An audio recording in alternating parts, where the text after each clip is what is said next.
Welcome to our channel. Today we how to log into Fidelity Life Insurance online account detailed guide step by step clearly.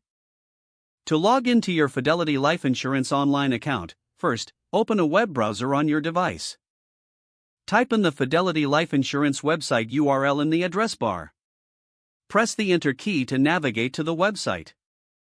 Once the page loads, locate the login button, usually found at the top right corner of the homepage. Click on the login button to proceed.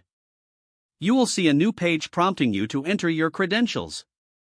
In the designated field, input your registered email address. Next, enter your password in the corresponding password field.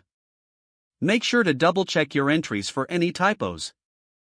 If you want the website to remember your login information, check the box that says, Remember Me. Once you have entered all required after a moment, you will be directed to your account dashboard. If you encounter any issues logging in, verify that your email and password are correct. If you forgot your password, click on the Forgot Password link below the login fields. Follow the prompts to reset your password to regain access to your account.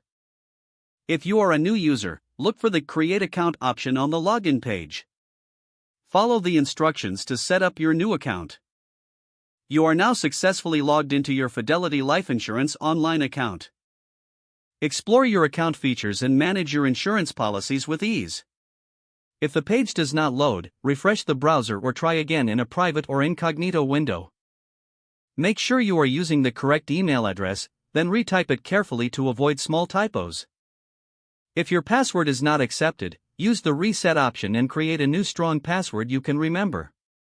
Check your spam folder for verification or security emails, then complete any requested confirmation steps. Enable two-factor authentication if available to improve account security and reduce unauthorized access risk. After signing in, review your profile details so your contact information and settings are accurate and current. If you see an error message, note it down and try again after restarting your device and internet connection. Log out when you finish, especially on shared devices, to keep your account and payment information secure. If the page does not load, refresh the browser or try again in a private or incognito window. Make sure you are using the correct email address, then retype it carefully to avoid small typos. Don't forget to like this video and subscribe to our channel for more step-by-step tech guides.